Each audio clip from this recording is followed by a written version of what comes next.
Jumpa lagi saudara-saudari penggemar channel Padre Marco.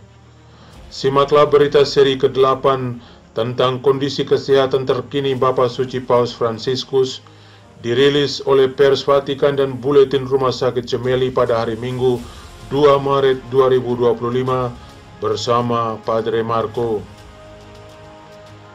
Secara sekilas dikatakan tentang kondisi terkini kesehatan Paus Fransiskus saat ini. Tidak ada konsekuensi dari krisis pernapasan terakhir Jumat lalu. Situasi dan kondisi kesehatannya stabil, tetapi risiko kekritisan masih tetap ada. Paus Fransiskus dikabarkan sudah melewati krisis pernapasan terakhir yang terjadi Jumat sore lalu 28 Februari 2025 di Rumah Sakit Gemelli. Setelah 48 jam memantau dengan cermat, para dokter memastikan bahwa serangan bronkoplasme Jumat lalu tidak membawa akibat atau efek sampingan yang serius. Bronkoplasme adalah kondisi mengencang dan menegangnya otot-otot yang melapisi bronkus pada paru-paru. Saat otot ini mengencang, saluran udara atau bronkus akan menyempit, sehingga udara sulit untuk keluar masuk.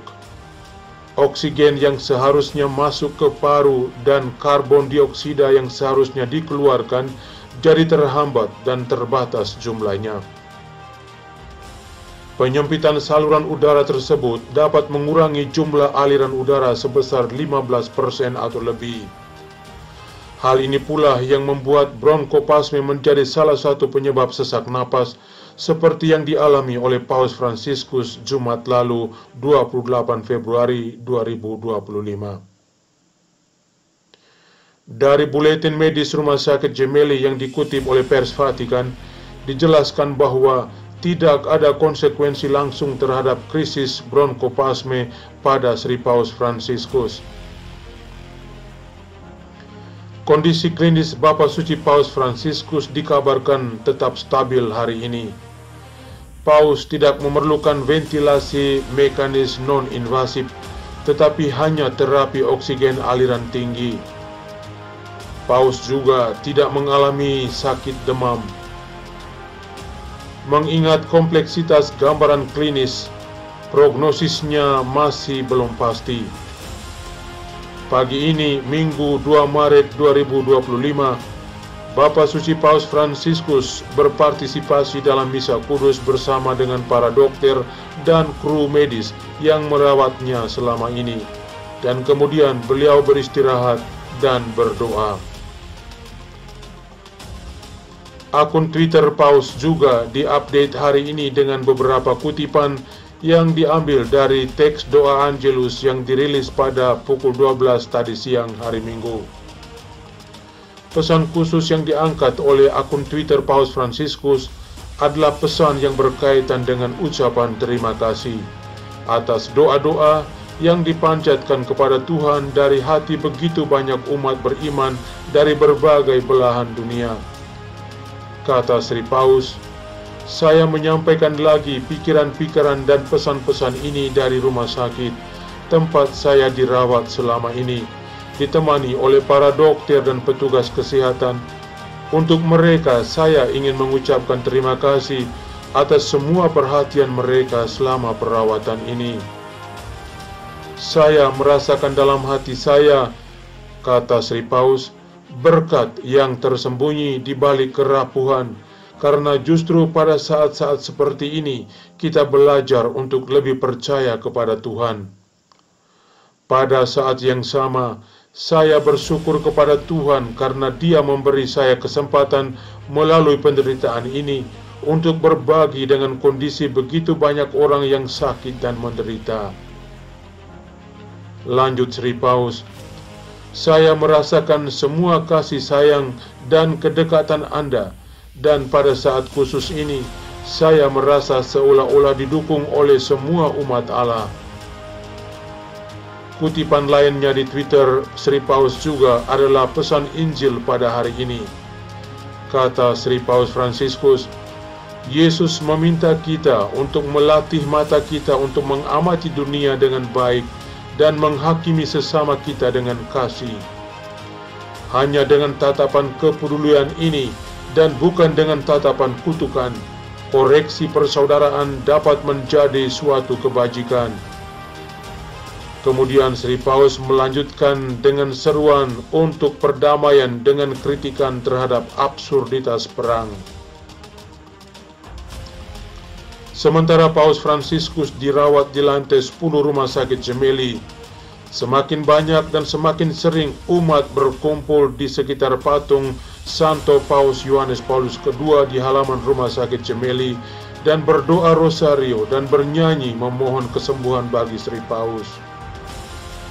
Hari ini adalah hari ke-17 Sri Paus dirawat di Rumah Sakit Gemelli, bagian utara kota Roma yang berjarak sekitar 3 km dari tembok Vatikan.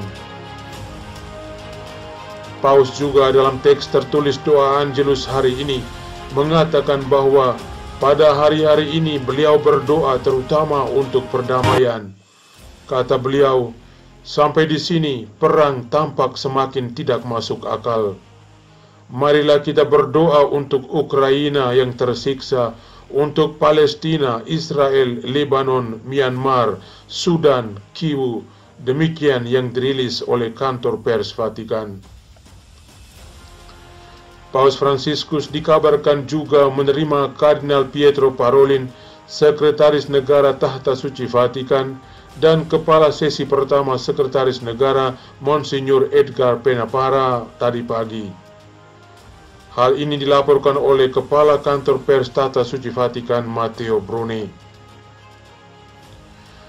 Seperti dilaporkan oleh pers Vatikan dan Buletin Gemelli, Paus Fransiskus pagi ini, Minggu 2 Maret 2025, setelah bangun tidur, minum kopi, dan membaca beberapa surat kabar, dan melanjutkan terapinya.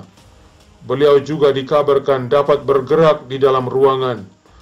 Terapi-terapi masih tetap beliau jalankan, termasuk terapi oksigen.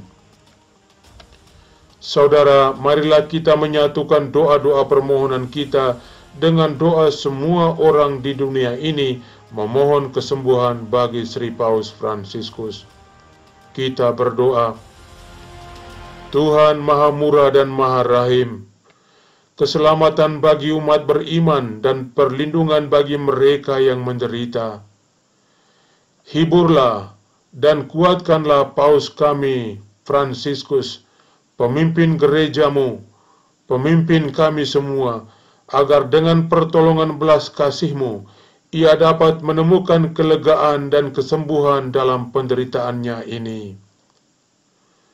Kami memohon ini dengan perantaraan Bunda Maria.